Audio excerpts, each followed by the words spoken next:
What if I told you the most important leadership skill that you're going to need in 2035 is your nervous system?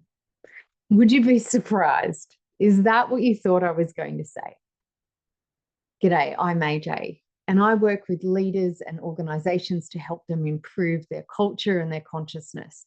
And everywhere I look right now, people are watching leaders.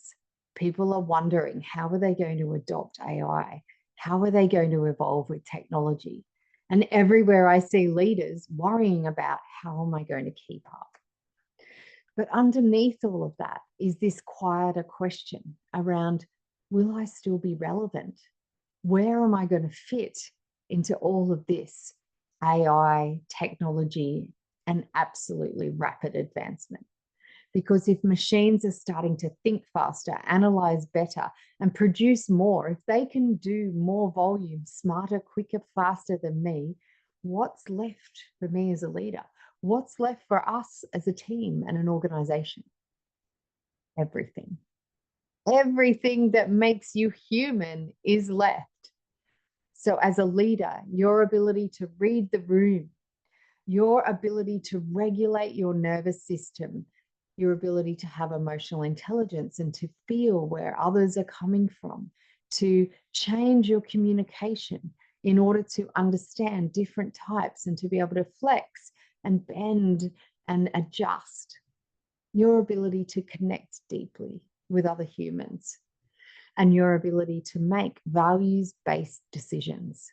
They are all things that AI and technology cannot replace, and they become hyper valuable. They become your differentiating proposition, your edge. And so that's why I believe the future of the workplace by 2035, it won't be just based on productivity and speed alone. It's also going to be on capacity, yes, and that will come from your ability to regulate your nervous system so that you don't lead into burnout, so that you don't push without judgment, so that you don't fall into the trap of constant urgency. But you're going to require presence. You're going to require an ability to connect with others, to raise your level of consciousness to a place where you can feel and judge the room without saying a word. These are the differentiators that are going to help us as leaders in 2035. It's also why I built a boardroom in the bush out here in the Australian outback, because connecting with nature, coming home to ourselves is going to be more important than ever.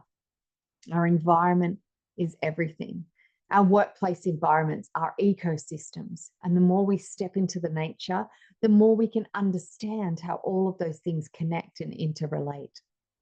And when leaders visit me here at the boardroom in the bush, when they come for a strategy day or to reconnect with each other or to plan their next evolution, what I find is they slow down, they unplug and disconnect.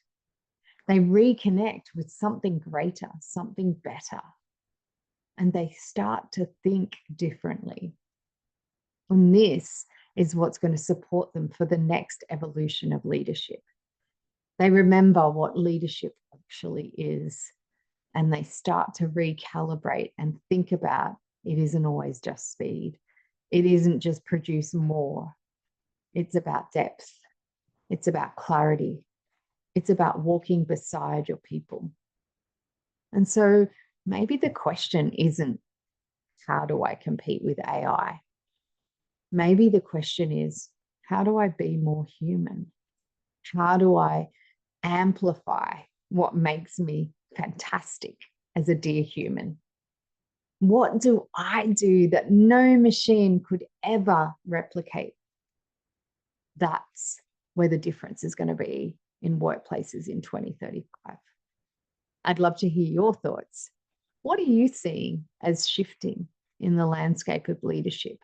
And what do you think the workplace of 2035 will actually look like? I'd love to know.